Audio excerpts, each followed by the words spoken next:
Right. So, good evening, everybody. This is Guru Tom Pena for FMA discussion.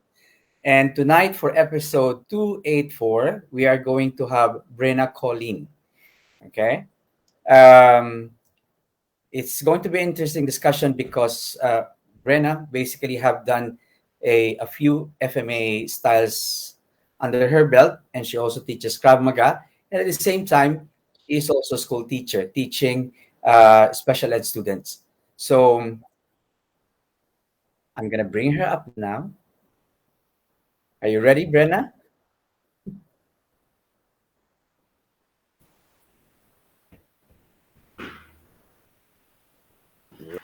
Hi, thanks so much for having me, Tom. Hi, good evening. How are you doing? I'm great. How are you? Actually, good afternoon there in your place. Okay, so guys, you know the drill. When you're if you're watching this podcast, please say hi. Tell us where you're watching from. Smash the heart button, and if ever you miss this episode, don't forget to go to our YouTube channel, and that's where you're going to find the interview of Brenna. Okay, all good, Great. good, Excited. good. How's your how's your rehab recovery going on at the moment?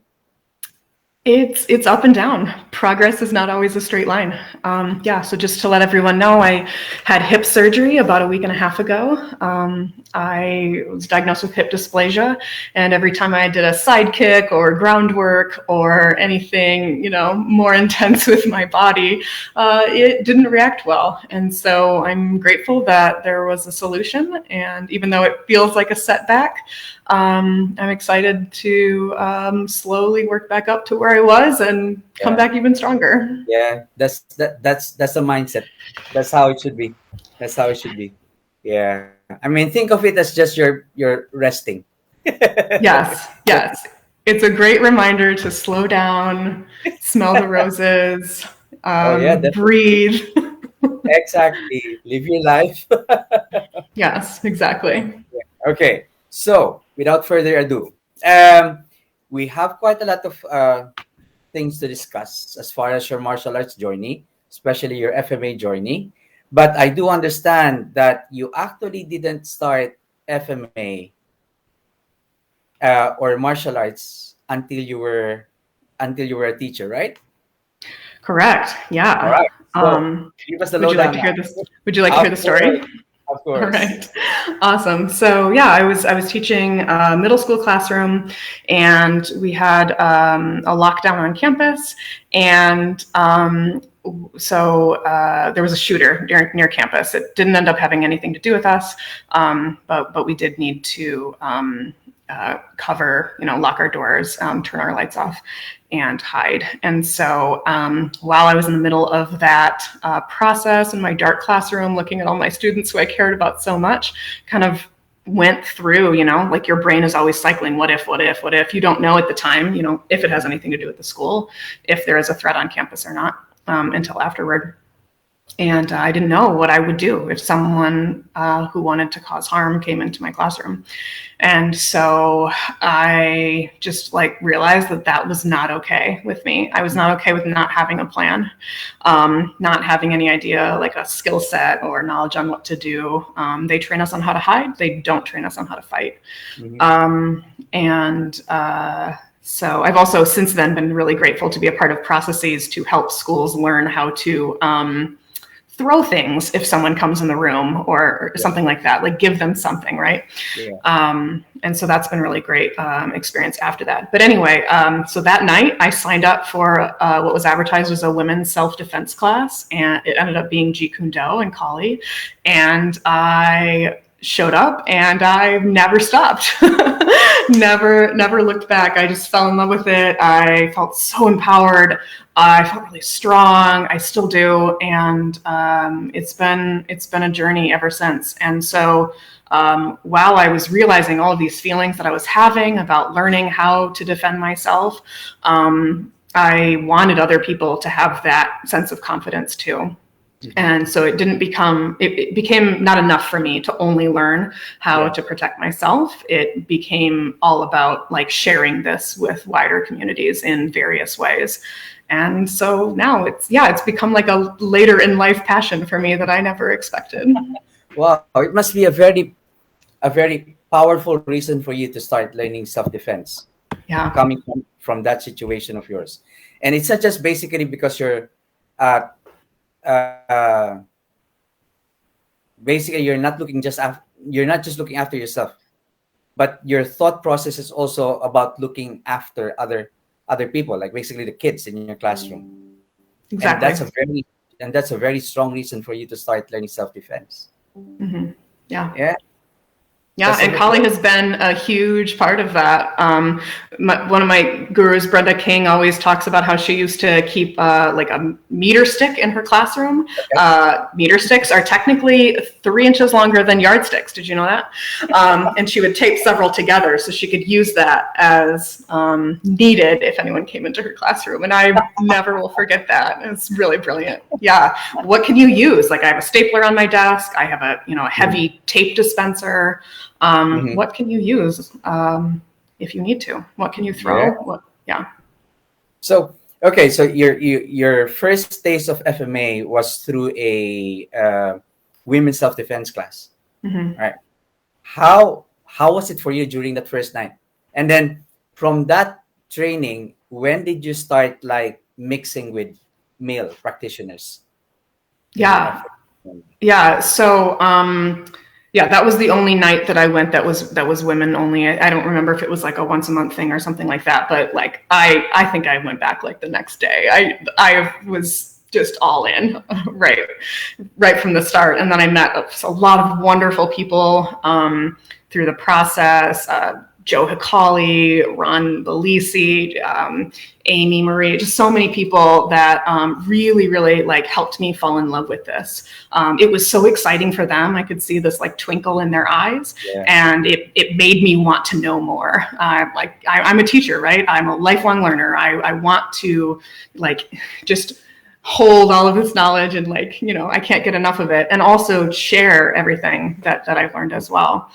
And then I was lucky to be introduced to Guru Brenna King, and she just like expanded my horizons on what I thought was possible. It was so empowering to see a woman as a leader of a program, and a badass one at that. She's like this short and like hits harder than any of the men I know.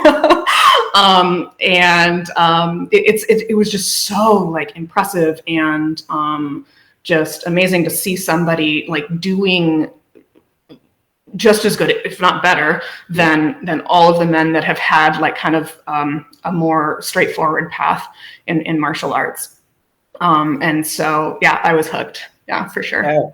So did she become like your role model as Definitely. far as okay? So even when you were like when you're training for your instructorship.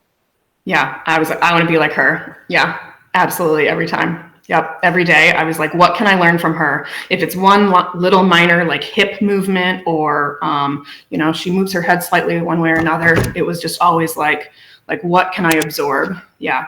What can I listen to? Like experiences? What can I watch? Technique? It's amazing. Okay. So before we move to your other like Sure. FMA teachers or joinees, so in this time that you were learning the Inosanto system, so was it predominantly under Brenna King, or did you also have other instructors that you spent equal time with, like a male instructor? Great question. So it was majority under her. And then she's excellent about collaboration and like bringing in people like John Kashal or Guru Raja Bulos. And so we would have all of these seminars, like dirty boxing, like all sorts of stuff, right? Pressure point seminar. And we would get to learn so much from all these different people. And she would show us like how all of this mends together. Like this is all the Bruce Lee mindset, take what is useful, like grab what you like out of everything that you've learned and discard the rest. Right. And it really was an excellent way for me to learn how everything can be helpful and no martial art is like better than the other, right? Yeah. And there was no like, drama or like competition with like, like BJJ can beat whatever, like Muay Thai or whatever, right? There's no like a 70s like when my master is better than your master, something like that. Right. Exactly. And like, and there was no, for her, there was never any like keeping the techniques to yourself until you become a black belt. Then I can show you all of these. Right. Yeah. It was like, no, we're all here on the same team, like together, learning to defend ourselves together. Let's lift each other up, help everybody out. Like you see somebody in need, like you go explain it to them, like you go have them practice with you. Like mixing with all different levels. It was never like the upper belts are here and, the beginners are here. It was everybody together, like figuring things out together. And it's a really big family community. It was just like very, very special time in my life. Yeah. So in your class, were you like predominantly women or half 50-50, predominantly male maybe in the class? Closer to 50-50. It varied a little bit. There'd be waves of people. I was in a women's BJJ class for a while. So it wasn't always one or the other. And, everybody would play with everybody. Right. And you want to get different energy, right? Like you want to see what your technique looks like on someone that's shorter than you and smaller. You want to, see if your technique works on Grover Reese, who is, like much taller and like has a different fighting style and background than I do. You want to see like how it works with different people and like my body mechanics versus their body dynamics, and how it works. So yeah. Oh, this is actually a perfect way to be able to for you to get that knowledge, that experience. Yeah. Because techniques work differently on different opponents as well. Right. So different energy, different body mass, different strength, and everything. You need to be able to get that experience in adjusting to all of them. Exactly. All right. So it's nice. So how long were you in Inosanto before you got your teaching certificate? Or good question. Maybe 5 years. Mm-hmm. Maybe less. Yeah. It seemed to go really quickly. I don't know. I think you were there like 6 times a day. 6 times a week. Sorry. I think I just internalized a lot of the 6 count sombrado was just like in my head from day one. My body knew how to do it before I knew even what it was, right? So I was blessed in that way that it made sense to my body, and that I was able to explain it to other people as well. Yeah. Oh, that's really nice. That's really nice. Okay, before I get further into the interview, let's say hi to Julius. All right. Hey, Julius. And, hey, Dean. Yep. Yeah. The head honcho is here. The CAO of FMA, Dean Branco, and Miguel Ruby from Sacramento. So hi guys. If you got any question for Brenna, please don't hesitate to put it in the comment box so at least you can address it. Yeah. Okay. Oh, Hallie's there. Hey, Hyle. Welcome. We have a demo of native clan blades later. Yeah, thanks, Hyle. Wearing his logo.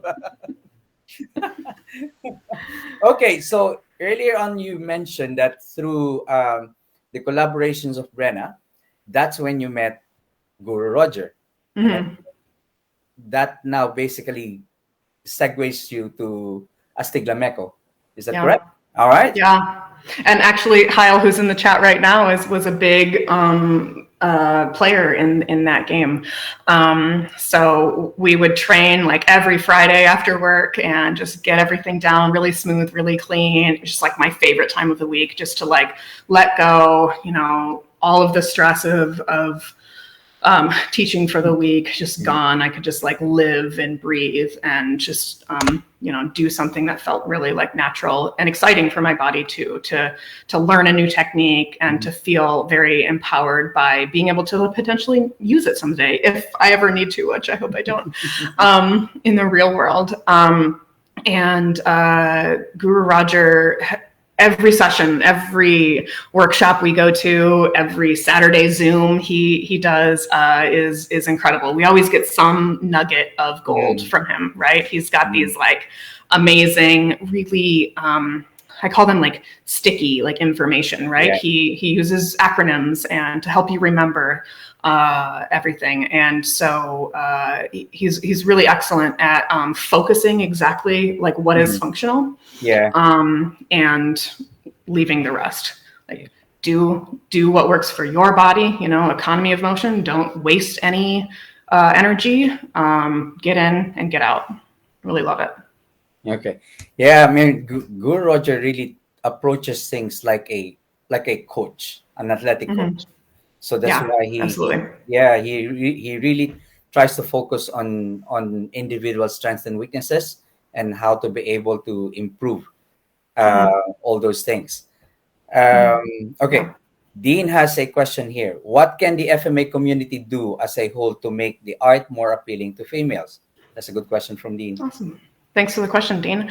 I have kind of an array of answers. One is what you're doing right now. Ask questions. Ask women what they want. Ask women how they feel. Ask women what they need to feel comfortable. One of my favorite teachers, Grover Reese, has always asked me every time, like, do you feel comfortable with this? And maybe realize why females are in martial arts in the first place. Many of us come because we've had previous trauma, and we want to now learn how to do what we wish we could have done in a situation that was traumatic for us. And so maybe realizing that we're here potentially, not always, for different reasons than you might be. And so whenever, even me as a woman, whenever I work for, with women, I always ask, like, if we're practicing, let's say a choke technique, I always say, like, can I put my hands on your shoulders? Like, is this okay? Is this okay? Because like that technique specifically is really triggering, right? Like you don't want someone's hands on your throat, even though you want to practice how to get out of it, right? So, if that is the case, and maybe it's not, that's fine, I will always say, like, we will tell you if we feel like you're being creepy. And sometimes it might be hard for us to tell you that that's a situation that we're feeling. And so if you have an inkling of maybe this woman isn't feeling comfortable, find her safe person. So maybe there's another woman in the school that you can ask, like, hey, can you check in on Brenna and see if there's anything that she needs or that the school could do to like help her feel like more in it, more comfortable with people. If you see someone that's kind of like, shy or not sure of themselves or maybe not like jumping right in, like I jumped right in, but like I'm not everyone, right? And I would also say, like, don't count us out. Like I was talking about Guru Brenda before, like she's not tall, she's not a man, and she kicks all of their asses. So like I've had a lot of situations where I've come in and someone's looked at me and been like, oh, okay, like, this white girl is going to teach me about FMA. Like, okay. Fair. Okay. And like, let me show you what I can do. Don't assume that, we need something mansplained to us, maybe. And like treat us, with respect. Like if this were your sister, your mom, your daughter coming in, like how would you want that? Maybe you don't know what it feels like to be a woman, but you could imagine like, let me put myself in her shoes for a second. I wonder what she's feeling right now. Like maybe she's the only woman in the whole school or something like that. Like, I wonder how that feels. Like if I were in a school with all women as a man, like how would I feel? Would I feel kind of out of place? Like, what would I want if I were the odd one out? And definitely, like check your privilege. You you might not always know what the right answer is, and that's okay. So kind of like take a breath, a pause. Like, is this coming from, like whatever your thoughts are, like, is this coming from a place of like me wanting to control the situation because maybe I'm a teacher of a school, or I have more experience than she does, or whatever, and really like take a step back and see like, what can we learn from each other, right? Yeah. Together, like we're all here, like moving forward, right? Trying to lift each other up, push each other forward. And how can we do that in a like safe, healthy, comfortable way that makes everybody feel supported and happy? Okay. Yeah. That's great answers. Okay, I'm gonna go with a follow-up question from me. Sure. What key factors would you advise women as far as seeking out an instructor? Great. I would just say feel like listen to your feelings, right? I've been super lucky with Guru Brenda, who seeks out really high quality people, human beings, not just because of their skill set. Like, yes, there are plenty of martial arts instructors that are solid, perfect at what they do, like quintuple black belts. That's a thing, right, Tom? Yeah. Yes. But maybe they're not super nice to work with. Yeah. So if you are a woman looking for an instructor, I always say, like, look for somewhere that you feel like, this is a family. I feel good here. They lift me up, They are not like maybe commenting on my body type or weight or size or ability, but they are saying like, wow, like, you just hit that 3 count like really well, or something like that. As opposed to like several people will have told me, when I've intentionally or unintentionally lost weight, like, hey, you look really good now. And I was like, interesting. Like, thanks for the compliment now. So I wonder what you thought about me before, right? So that feeling that you get in your stomach that you're like, that's not quite right. Listen to that feeling. Yeah. And decide, like, is this a place that I want to be? So when you are looking for an instructor, like, you are vetting them as much as they are vetting you as a student, right? Like, they want to see, like, do I want this person in my school? Like, is this a high quality, like, human being who's going to help other people, like, be a good team player, collaborate, share knowledge. And you're also like, you're paying them to teach you. So you want to really make sure that you're getting exactly what you want out of it, right? I don't spend my time with people who I don't feel good about, right? Like Eric Paulson is a phenomenal instructor, and he makes me feel empowered. It's not just the knowledge that he gives me, it's also how he makes me feel when I get something right, and when I get stuck too. He tells me, keep going, like, don't worry about it, we'll tweak it this way, and like, we'll make it work for your body, and here we go. It's excellent. Yeah. So make sure that like everybody is on like kind of that board with that feeling. And also, I really value people that have learned a lot of styles. If you know one thing, that might work for your body type or your skill set or experience or background, but it might not work for mine.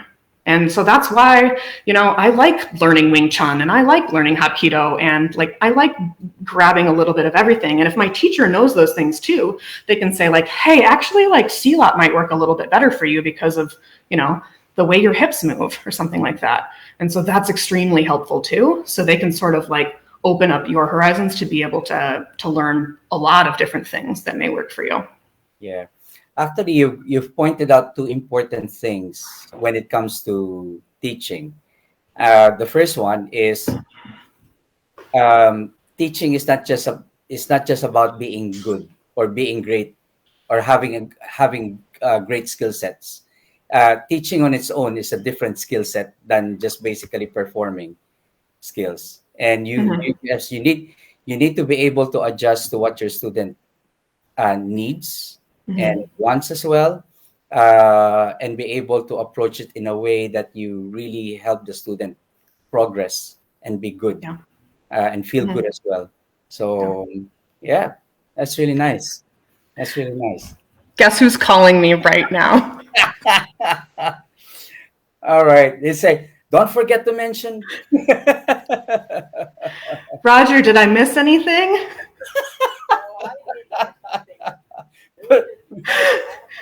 Well, you've got to watch us live because I'm in the middle of an interview. I love you. Goodbye.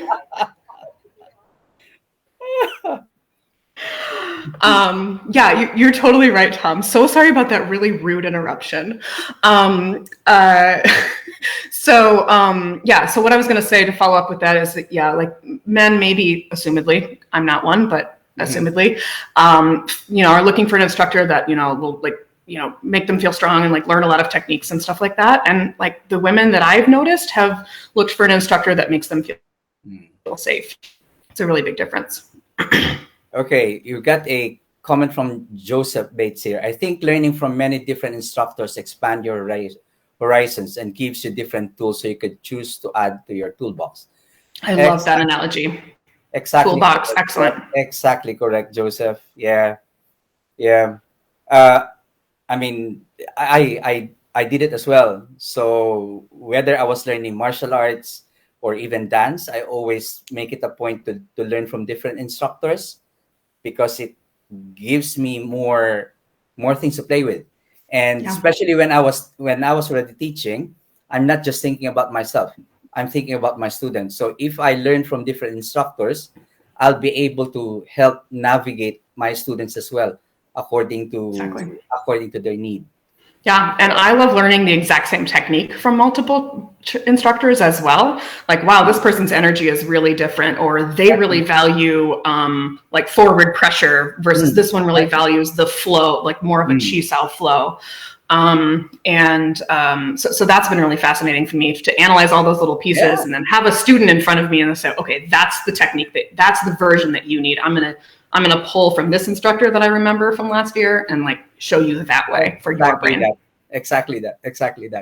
Okay. Because even as a teacher, you need to have you need to have a wider range of approaching your teaching as well. Yeah. So that will basically meet your students' demand. Or exactly. Yeah. Find the wavelength that you think your student needs to be on and be on that wavelength. Exactly that. I do agree 100%. Okay, Dean has another question. What is the difference in methodology with regards to the Inosanto blend versus Lameco Astig as a whole? So I love Inosanto blend because I love memorizing things and I love patterns and I love like repetition. And so I can learn something and get really, really good at like the muscle memory of whatever, like 5 counts and broader or whatever. And I feel really good about the number of reps that I put in with the same motions so that if I ever need to use it eventually, I know I could hit maybe 2 of them at least in time. And that feels really good. I also really like Inosanto blend because they teach you to do combatives in a series and a set. So like I call it punching in bunches, punch in bunches. So yeah, no, you're never going to pull off a 16 count combo in the street. But if you've learned to do the 16 count over and over again, when you are faced with a threat, then you won't just throw a jab and that's it, right? Because you're so used to like continuing on. And that's your baseline. That's what I really like about Inosanto blend. What I really like about Lameco Astig is the functionality. It gets you right to the point. It knows right away, like you're going to be able to pull off maybe 2 things, right? And so really, really hones in on those exact skills over and over and over again.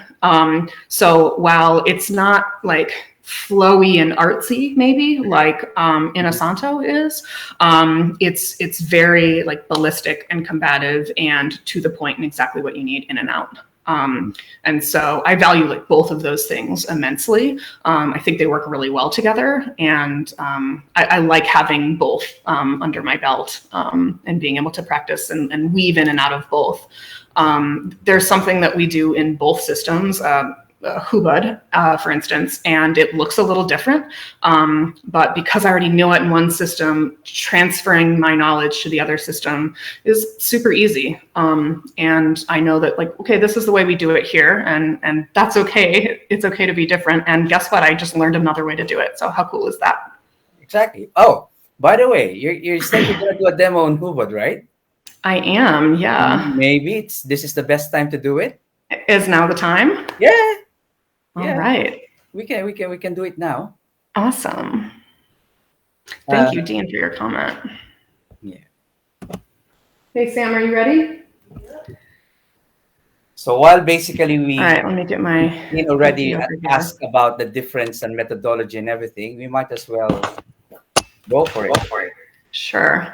Apologies if my sound is a little different. So I'm gonna rep Heil's brand again. We're using native clan blades here. Oh, amazing, wonderful, I love it. Training blades. Yes, I've got a whole array of them on my table right now. Heil is. Oh, push the boxes back. Yeah, we gotta make some space here. Because everything takes a little bit longer. So this is Sam Campbell, who's gonna be helping me out. Hi, Sam. In the Campbell clan family. So here we go. All right. So I was going to talk about this a little bit later, but I can jump into it now. As you can see, I'm in a giant hip brace because of my surgery, and so can't really stand up or do a whole lot of what we would consider to be regular martial arts drills, right? But I believe that martial arts and self-defense is for everyone and should be accessible to everyone. And so I'm going to show you how to do some things in a chair. Okay. And we'll make sure it works. Okay. Right. I'm Brenna. I'm going to lower myself so everybody can see you more. So just feel free to explain things. Okay. Sounds and good. I'll catch up with you in a bit. Awesome. All right. All right. So we are going to go through the Hubud flow, 4 count, 3 count, 2 count, and 1 count. This is not to say that this is something that you would use like all in a row in the street in self-defense. It is getting your muscle memory down. It is getting your flow, your pattern, your timing, your rhythm, your pressure down. It's a game, right? And once you master that game, once you understand how your body moves and in response to someone else's body, then you can start to break the pattern, which is what we'll do next. Okay, so we're going to start out with 4 count and then go down to 3, 2, and 1. I'm assuming that I am unarmed because normally I don't carry my folder, and maybe I should be carrying my folder more often than I do. But I'm assuming that I'm in a chair and I'm unarmed and someone is coming at me, which is why we're doing it knife versus empty hands today. Here we go. I would also say that in general, you don't walk around already brandishing your knife. Great point. So if someone's coming at you with a knife, it's very unlikely you already have it in your hand. Excellent. Yeah, that's a great point too, is if you do carry a folder, please practice actually getting it out of your jeans. It's not maybe as easy as you think it is. If you don't practice it all the time, there's no way you're going to get it out in time. So great point. All right, here's 4 count Hubud.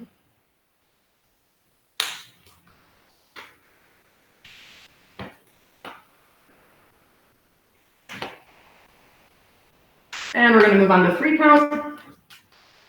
Keep going. Sorry. And 2 count.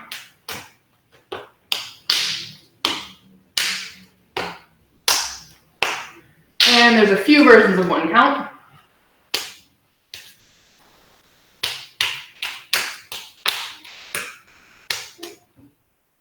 All right, that's the basic drill.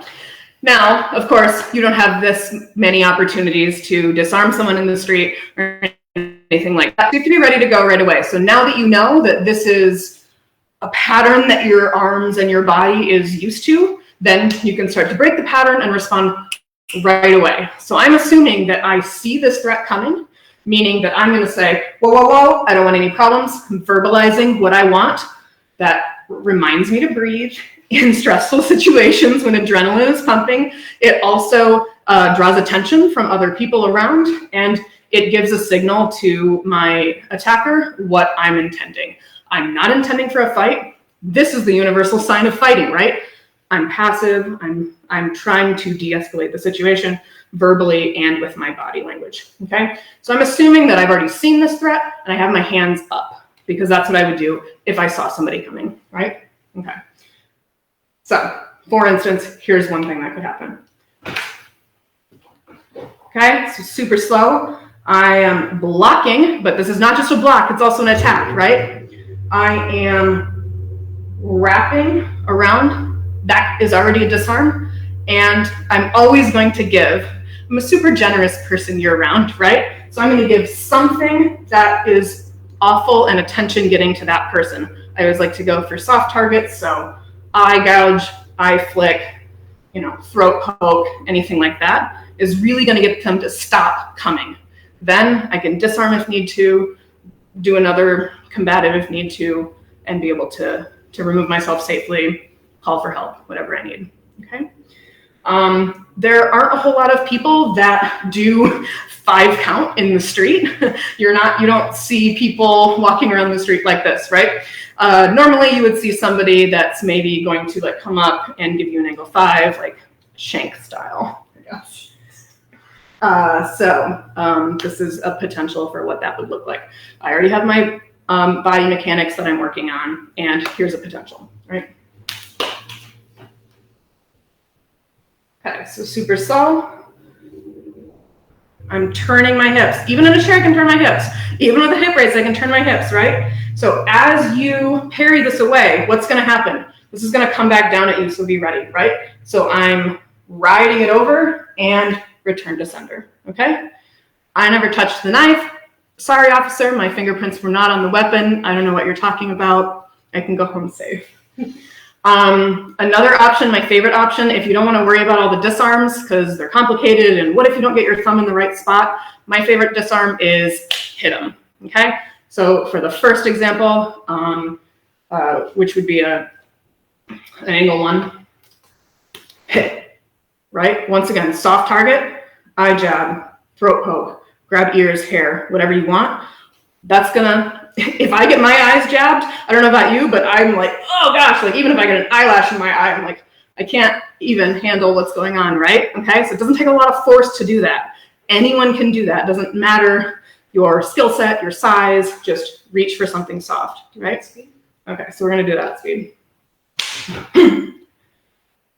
I breathe out when I throw the combative, right? Make sure I'm breathing, make sure I draw attention. I'm always going for soft targets, eyes, nose, groin, anything like that. From the other side, yep. Same thing, pass the weapon, follow the force, go with it. I'm going to assume that my attacker is much bigger, stronger, thinks they can take me like that, big muscles, right? And so I don't want to assume that I can block all of that force with whatever force I might have, especially if there is like a height difference, if I'm sitting down or things like that. Okay, so I'm always going to, if possible, pass the weapon.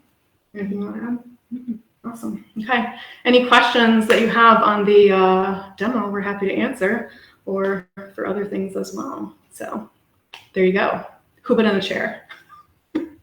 Oh, one thing that you mentioned sometimes is that with things like the soft targets, people say like, oh yeah, but when they recover, like what then? And you mentioned that if someone's been hit in the eyes and immediately in the groin, the likelihood that they're going to hold on to their knife is very low. Exactly. I drop things all the time if I like stub my toe and like my body just reacts, in that adrenaline, you don't. Exactly. Yeah. So I've been told it doesn't take a whole lot of effort to, give a combative to the groin without you dropping your knives.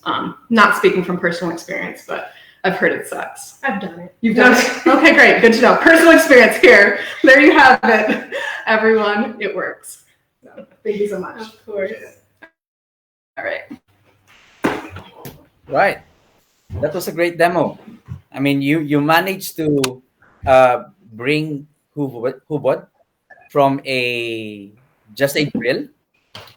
You managed to bring it to life.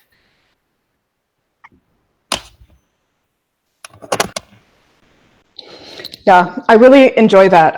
Like I said, I love learning the Inasano patterns because it makes me feel really knowledgeable and really understanding of how my body can move in certain ways, in ways that I can defend myself. But realistically speaking, I also know that it's going to happen in a half a second, right?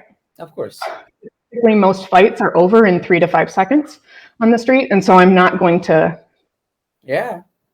hope and pray that I have 6 that's true. to pull off. That's very true. Right. That's very true. I mean, and you'll notice that all of those were on beat 1, right? All of those disarms, those passes were on beat 1. I'm not waiting till beat 4. Of course. To hope that I didn't get stabbed 3 other times. Of course. Of course. Okay. There's a follow-up question from Dean here. How did you suggest stress and occupation be introduced where it doesn't have a great question. So I'm going to rephrase your question, and Dean, tell me if I misunderstood. So in a martial arts studio, it's a safe environment, right? You're on a mat, you've got all of your friends around you, you've all signed a waiver, you know, no one is there to actually harm you. But then when you go out onto the street, that's where the adrenaline spikes, and you don't have that practice, right? You've practiced in a really safe space.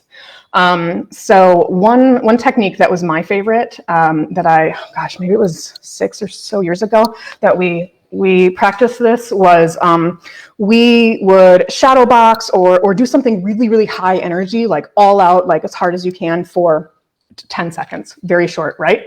And then when the whistle blew, you would drop to the floor. Yeah. And you would reset your whole body. So totally prone, eyes closed, breathing deep, in and out, like bring your adrenaline, bring all of your energy down. Knowing that the whistle's going to blow again, you have to jump back up, fight for your life in the air, and then do that all over again, right? So we were practicing like energy levels, right? And being able to control those energy levels too. So not only is it how to be stressed, but it's also how to get out of stress. Yeah. So once you have neutralized the threat, let's say I've disarmed this person, they no longer have a weapon, and maybe I disarmed it and took their knife and now I have it. Like if there's a camera on us, who looks like the threat now? You. Right? Yep. And so you really want to make sure that like when your adrenaline is spiked, that you don't go too far. You only want to go as far as is necessary to neutralize the threat, then get out. If someone shoves you on the shoulder, you don't kill them, right? If someone is trying to actively murder you, then you do everything to save your own life, up and including murder if needed. But you don't jump there, right? If somebody is drunk in a bar and like, you know, trips over you or something, right? So you really need to learn how to like balance and control your emotions so that like when needed, you don't go overboard and do something worse than you intended. And there are multiple consequences for that: legal consequences, emotional consequences, so really just practicing that. So I don't remember what the drill was called, but it was essentially like changing energy levels, right? Yeah. So work really hard, but then practice focusing that energy and bringing it back in, being able to contain all of that super needed rage in the moment that like is suddenly no longer needed when the threat is neutralized. So that's been my favorite. Another one that maybe is a more direct response to your question is heightening your senses in some way. Mm-hmm. So if you're doing a drill where you're running around the room and trying to find the person, your partner, let's say, that can be your threat. Maybe you turn the lights off, maybe you turn a strobe light on, maybe loud music, maybe like blasting a fan, some sort of like sensory stimulus, right? Yeah, you know? And crank it up slowly. Like don't jump all of those things that I said at the same time, right? First, just turn one light off and then the next light off. So it becomes harder and harder to figure out what you're doing. Okay, suddenly this becomes a really stressful situation. I'm supposed to find this one person really fast, you know, and I can't find them, and what happens, right? So using like your environment, like creating a different version of situational awareness for you, to sort of bring in like different teaching methods, right? So like, what if they had to do this when the sun was beating right in their eyes? What if they had to do this in an alley against a wall where they couldn't retreat, right? You can't step back. So add those in little by little and see how that goes with your students. Yeah. Like I said, don't throw it all in at the same No, time. yeah, exactly. Yeah, work up to it. Yeah. Yeah, Dean made a comment. Yes, exactly. Gradual introduction versus having an instructor coming up and screaming where that Mm-hmm. would result one never coming back. Mm-hmm. True. Yeah. Yeah. And that goes back to a point I said earlier. It's just like ask your students, talk to them, Mm, like get to know why they're there. Did they have a situation where somebody mm, tried to choke them? Well, yeah. then maybe you work up to choking techniques, or maybe you work up to somebody like coming from behind them, Yeah. or something like that. Like ask what they need, like what would be stressful for them. And like, Yeah. are they willing to practice that in class? Like Mm, maybe low light vision like is not their strong suit. I train with somebody who has very low vision, and when we do the low vision drill, it's like like let's make sure that like you feel safe, mhm, and like how can we practice this in a way that works for you. mm. Actually, you've actually mentioned quite a lot of good points when it comes to progressive training, even for stress test. Okay, Mm-hmm. and uh, to a point, all the things that you mentioned is actually part of what we call as stress inoculation, because stress inoculation is not just about you having an opponent who is non-compliant. Stress inoculation is also having you managing your senses as well. So, like what you said, try to introduce certain elements to basically to test your senses, to test your awareness, to be able to understand how your body will react to certain stimulus or to Mm-hmm. stimuli. Exactly. Yeah. So, Have you ever taken a class out on the beach? exactly. That Oh yeah, sand like is a that's completely different. different physics than the mats that we have in our studio. What Different. about if you walk in the water 2 or 3 feet? Now what? Exactly. Yeah. I mean, trying to plant your feet and hold your ground, throwing somebody while on the sand, it's really different Yeah. than basically standing on the mat.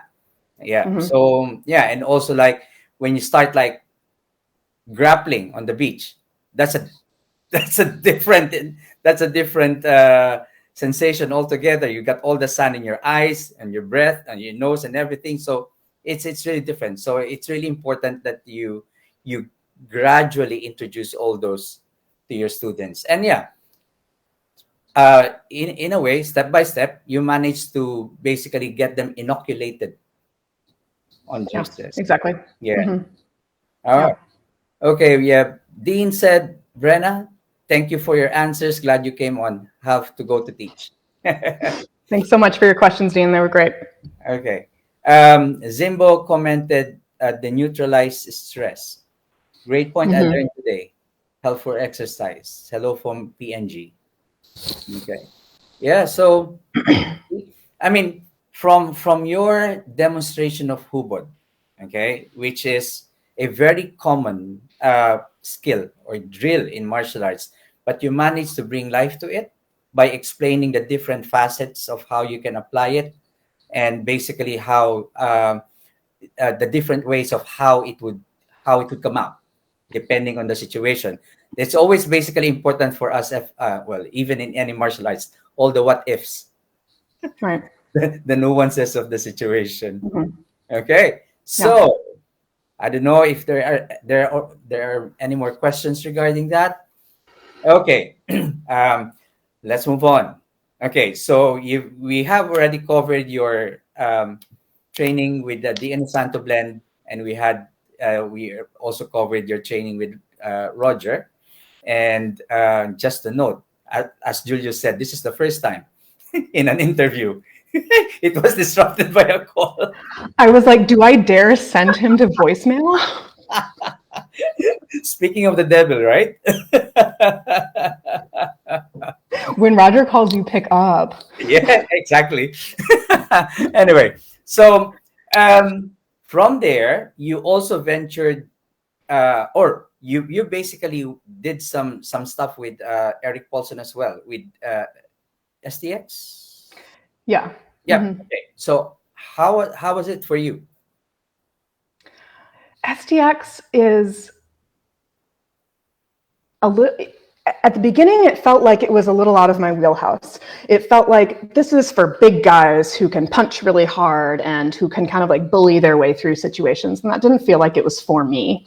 And then I learned more and I realized that there were lots of ways that I could use STX that worked for me in my body. And so that was really cool. It was a very eye-opening experience. I definitely judged it at first, thinking like, I'm not a kickboxer, like, this doesn't seem like it's for me. But then I realized that it's a lot of like tricks too. It's not just, standard, jab, cross, hook boxing, right? There's a lot of subtle ways that you can even like shift your punch, like even an inch upward or things like that, I learned that really expanded my knowledge. And I think that learning that on top of my Jeet Kune Do, on top of my FMA, like really, really helped me like round out who I was as a martial artist. It was incredibly helpful. I started a little bit of that along with and a small amount of Wing Chun. Yeah. Okay. And I would assume that you also did the submission wrestling as part of. I did a little, yeah. I really like how there's no rules. You can bite, you can grab, you can scratch. Excellent. It doesn't feel like a sport. It feels like, what happens if I got grappled, somewhere out in the real world? Like, what would I actually do? Yeah. It felt very real, very, very fast. Yeah. I always like to say that, like, you never want to go to the ground in a fight, of course, but you want to know what to do when you're there. And so you need to have a little bit, like at least a little base ground knowledge, to be able to get up from the ground so that you can keep doing your thing, whatever it is, if it's FMA or whatever. Exactly that. Yeah. All right. Danny is actually on the house now. Good evening.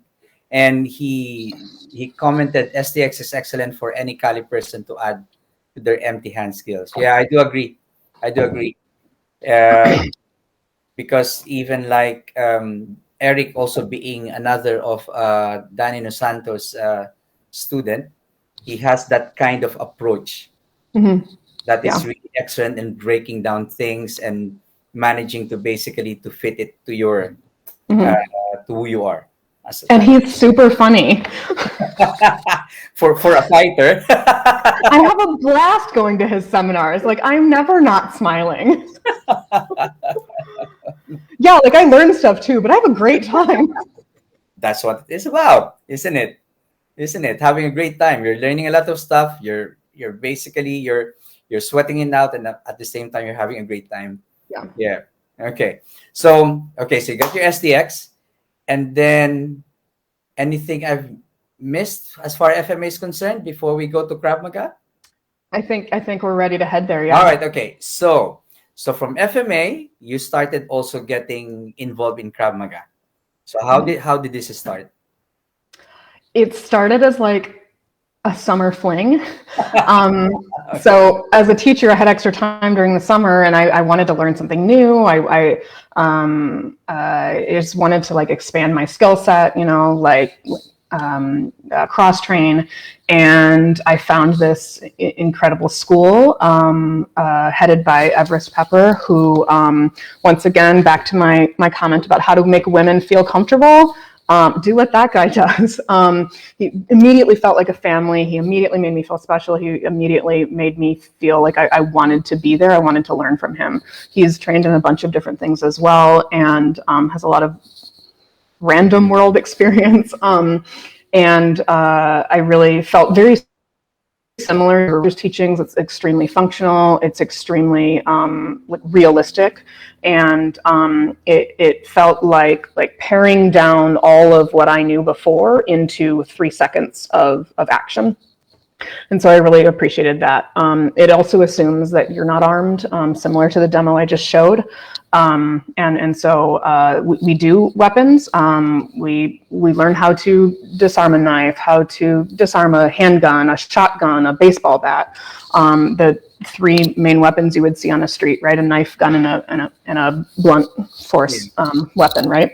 And so, yeah, it felt like a big confidence boost and empowering in a really different way. Once again, loved learning something new. He's another person where I'm smiling in his class all the time. It's a really, really special place. And I've been fortunate enough to be able to start teaching there as well. So it's been a wonderful journey as well. So how did you find the differences or similarities with methodologies of teaching between CRAV and FMA? Sure. Base, it's pretty similar. You are in a situation, fighting for your life.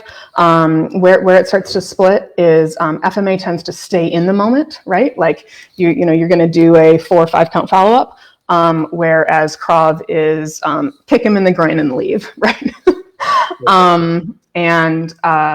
So I found it more to folks who really struggle with, like, how do I sin a Wally? Sometimes that just like doesn't click in people's brains, right?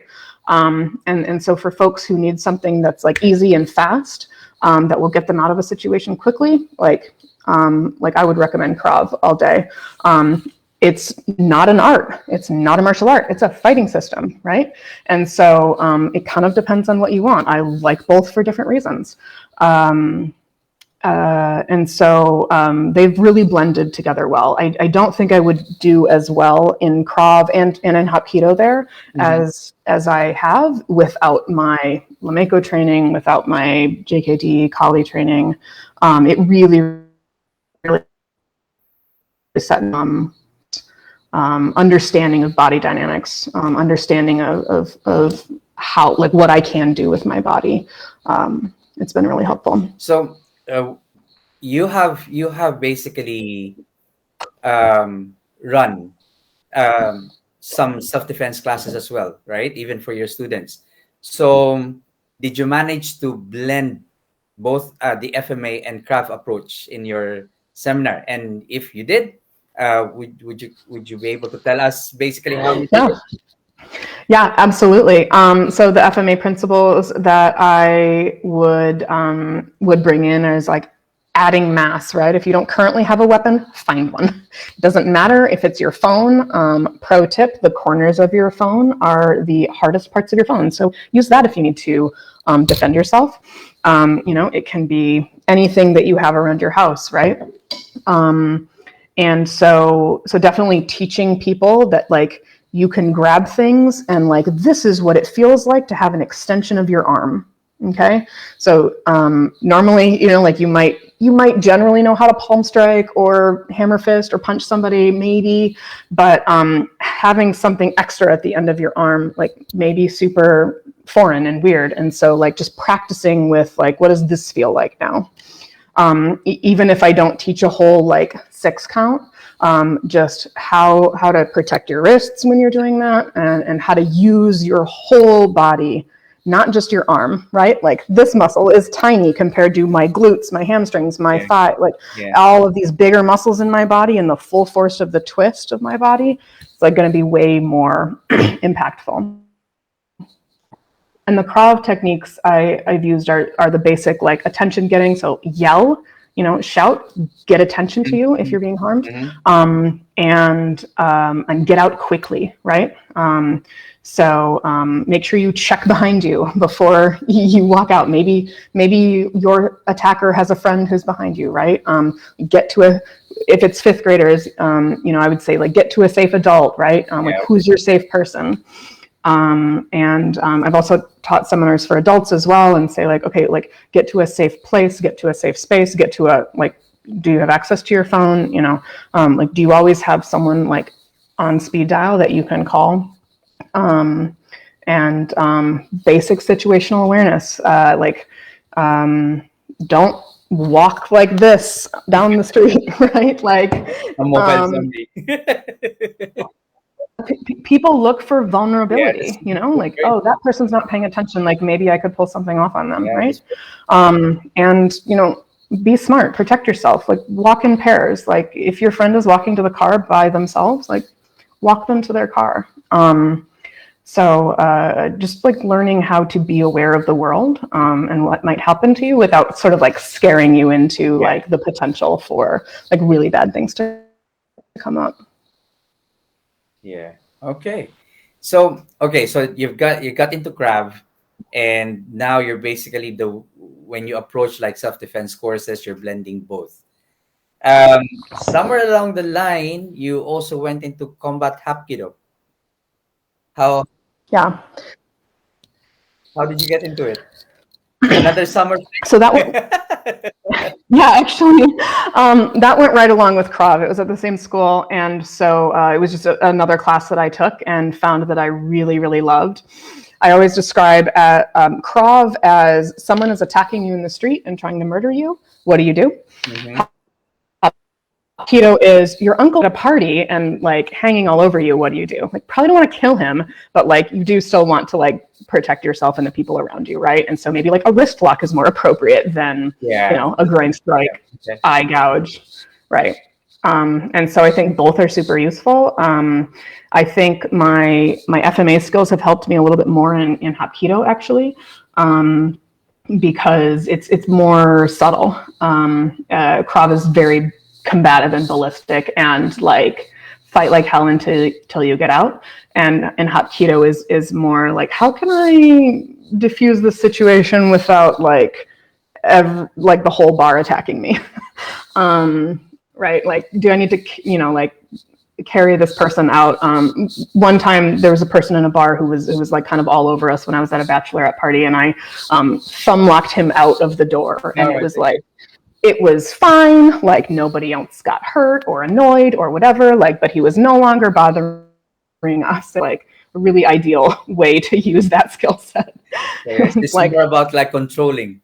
Exactly. Yeah, control techniques. Exactly. And they do have an escalation of technique, but what I use most is like control, break if needed, take down if needed.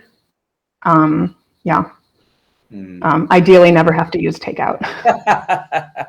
Well, at least at one point you have that range of skill depending on the situation, from controlling the person to knocking their lights out.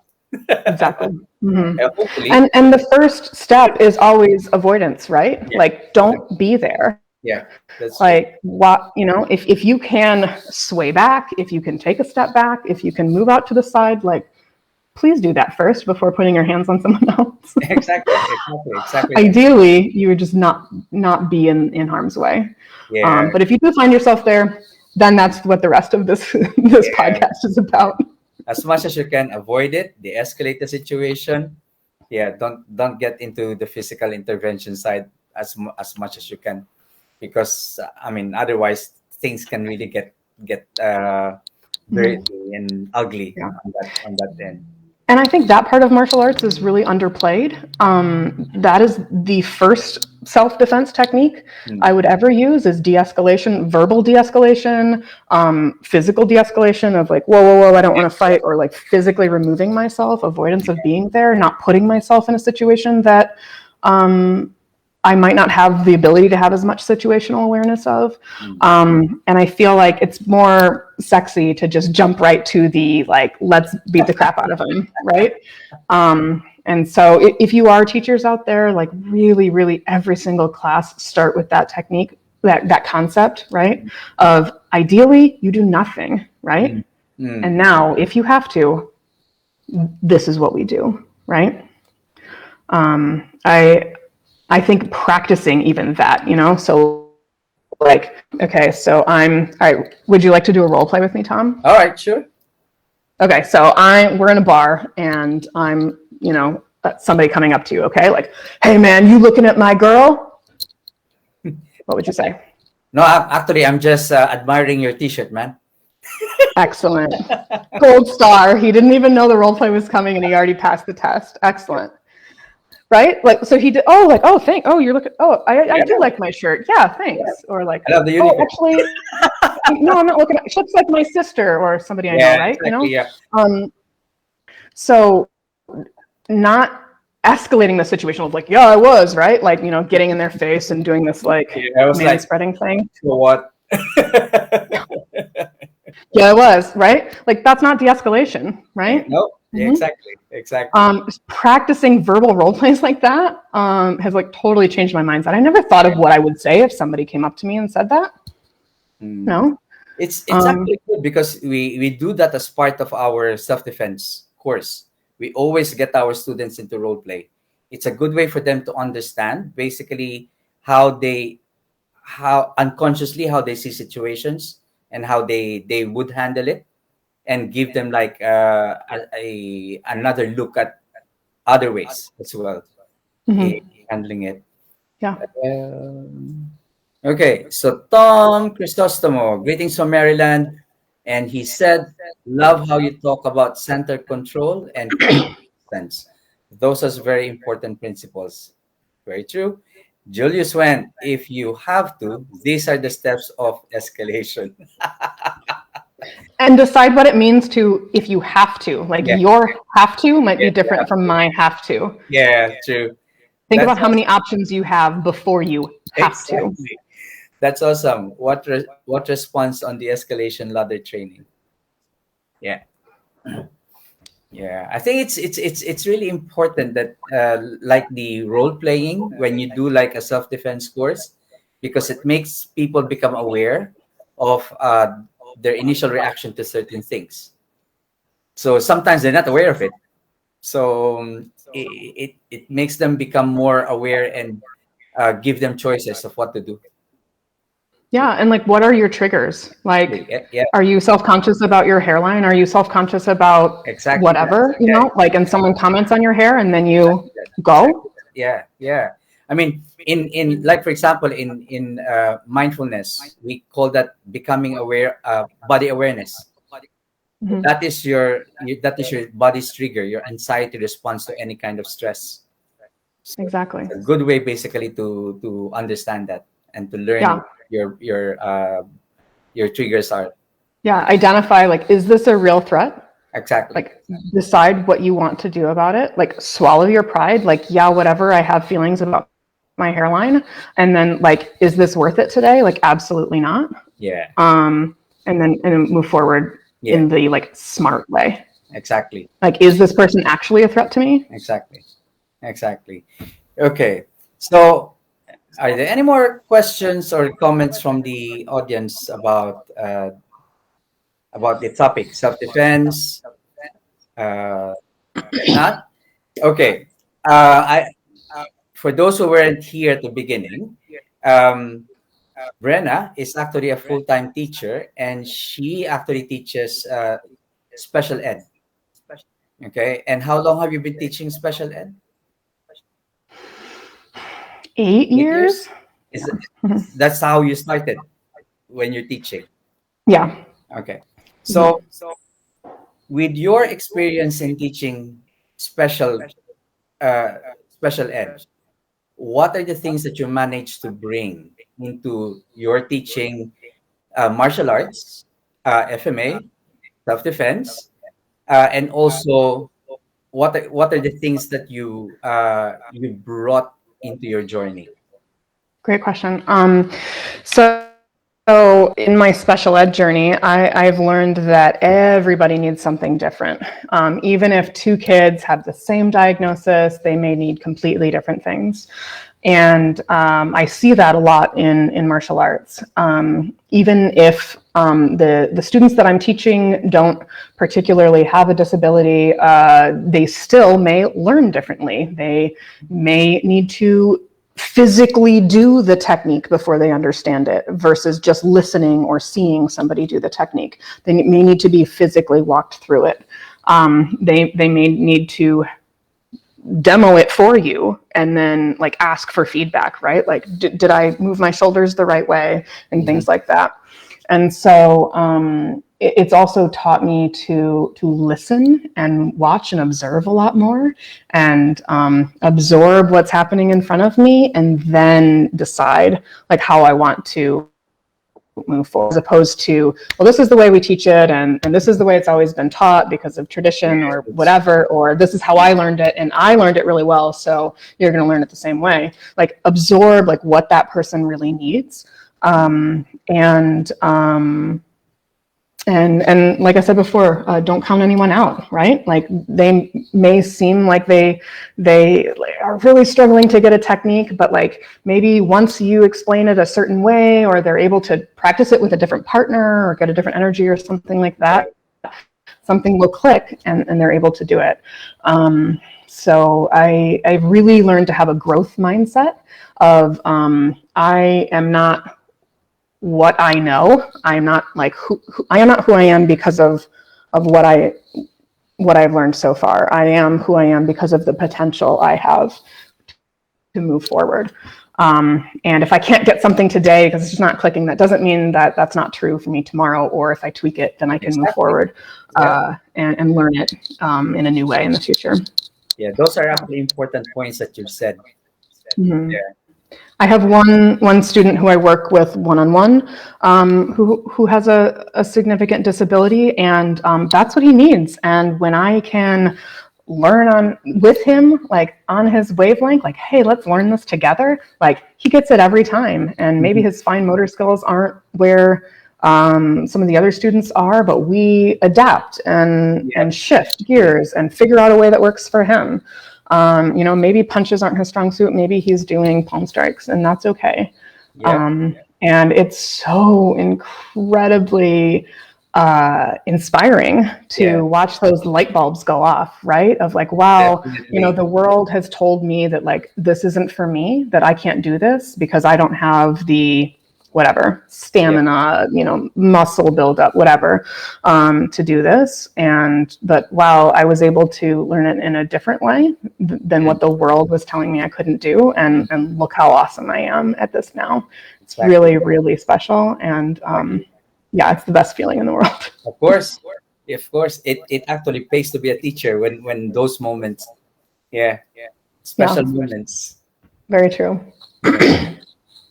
Okay, I got some comment here from Tom. What teaching training tools to help people, especially women, move away from normalcy bias and recognize a threat? Normalcy bias downplays an aggressor's action or dangerous moments and thinking it's not so bad. That's a good question, Tom. Yeah.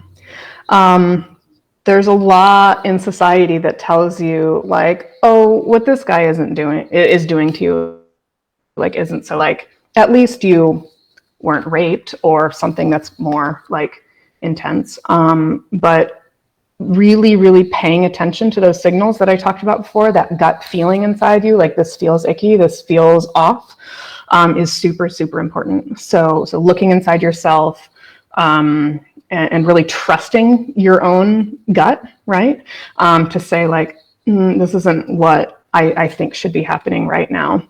I think teaching normalcy bias, like that's probably not a term that everybody's heard, right? Like, this is what, this is how society treats women. This is how society acts toward women. And it's kind of just the norm, but like, should it be the norm? Should it be the norm that I have to wait and see and decide if that teacher is safe for me or if he's going to touch me in a way that's inappropriate? I don't want that to be the norm. I don't think that should be the norm. But that's how I've grown up in martial arts, is very, very cautious, right? And maybe that's something that's super normal in your life. Maybe there are men or people in general who have treated people in a way that's not right, and so that feels normal to you. But that doesn't mean that it's okay, and it doesn't mean that when you see it in the street, an aggressor coming and acting that way in the street, that it's not dangerous, right? I can't remember the statistics, so I'm not going to make up a number, but a very significant portion of assault is someone you know. That's true. Right? So like, it's someone that you recognize, that you see maybe on a daily or weekly basis. Maybe it's an extended family member. So you may think of this person as just like a regular person in your life, and then suddenly something happens. Maybe they're drunk. Maybe they had a really, really bad day for some reason. Maybe something triggered them to act unexpectedly and amped it up that day, right? And you were in the way. Okay.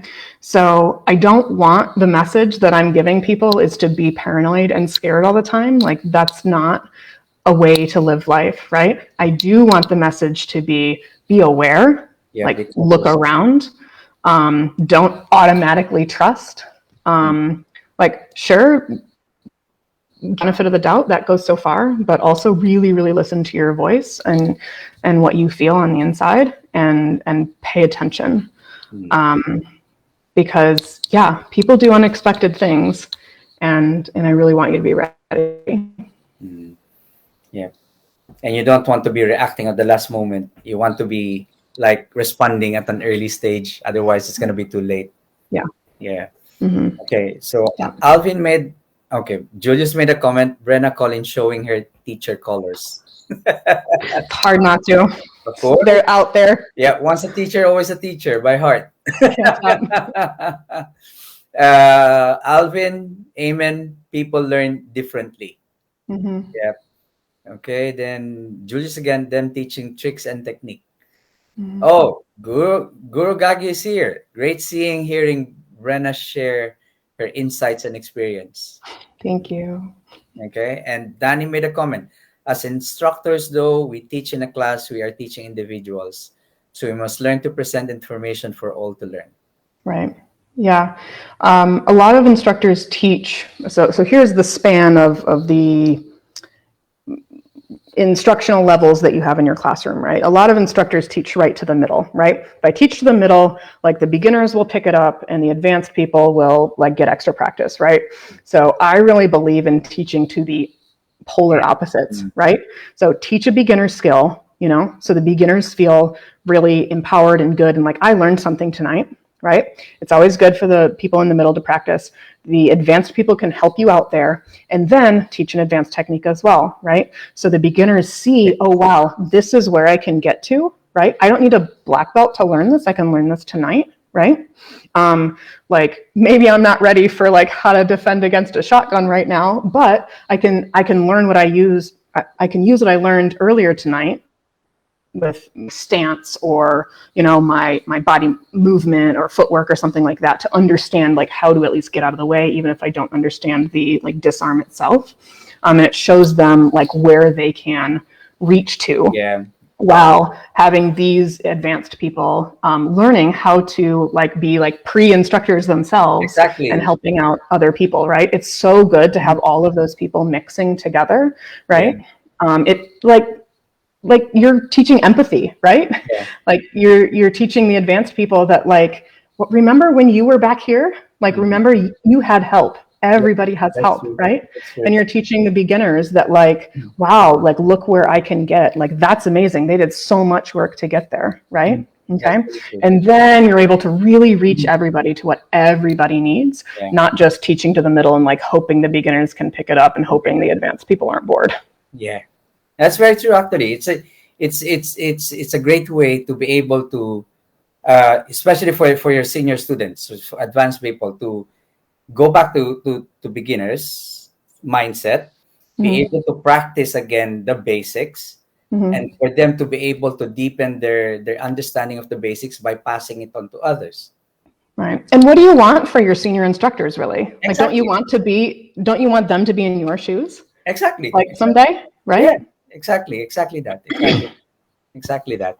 I also want to mention one more thing. Julius mentioned teaching tricks. And I just wanted to comment on that word. I've heard people like, oh, you can't do that. You can't bite or you can't claw or scratch. Like that's dirty fighting. Like that's a trick. And I want to normalize like that tricks are defending. Like you are leveling the playing field. You are making sure that you are going home safe. Yep. If it's a street fight, all street fights are dirty fights. Yes.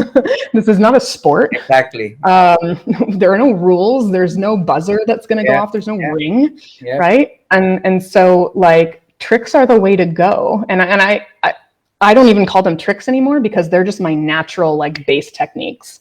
Like my throat poke is my go-to, right? It's not a trick anymore. It's like, it's the first thing I think of, right? So I just want, I've heard, like certain arts and come back and forth and say like, oh, that's not how we do things or whatever. Like, that's not allowed in our rule system and stuff like that. And understandable, you're practicing a sport. That makes a lot of sense. And when you're on the street in a real fight, use everything you've got. Exactly. Okay. Baste Carlos said, good talk. And he is asking, where do you teach? Great question. I teach at Academy of Self-Defense in Santa Clara. I teach Krav Maga. Do you do online sessions as well? I do. We have a really robust online program. You can take Zoom classes whenever you want. They're all throughout the day. And I'm not currently teaching because of my hip situation. I'm taking a little bit of break, which I would recommend everybody do at some point. Vacations are important. Mine happens to be on the couch. So we have all sorts of classes, Muay Thai classes online, fighter fitness classes, boot camps, things like that as well. So if you're not in the Bay Area, you're able to access all of that online. We did that starting in the pandemic and it just exploded. It's really great. We're never going to go back.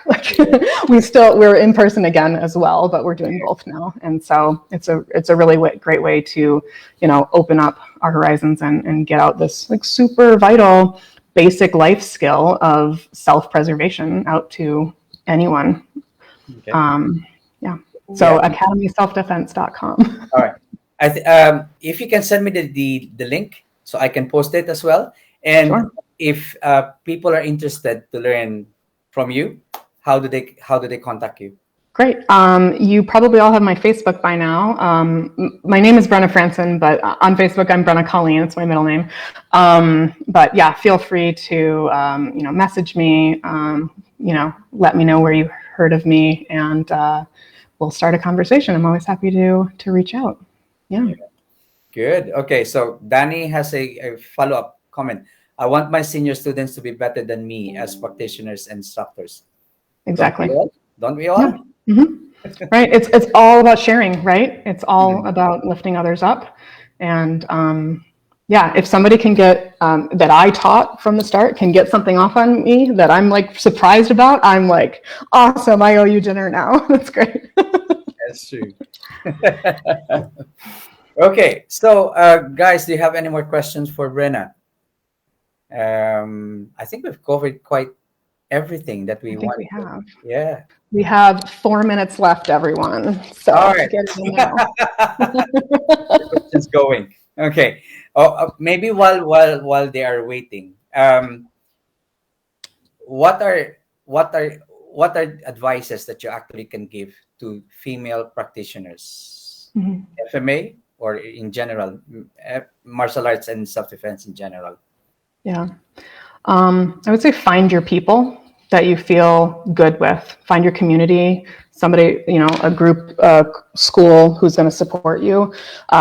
Maybe it's not your favorite art or what you thought you wanted to learn right away, but it's so much more important to be with people who you feel like have your back and are supporting you and lifting you up than it is to learn exactly the art that you want to learn. I had various different, so I've tried different things, and I have some stuff that I really love because, the instructors like didn't really jive with me. And so I just really encourage you to like, don't give up just because you had a bad experience. It's not all like that. There's a lot of people in the world now, and there's more and more women in martial arts every day.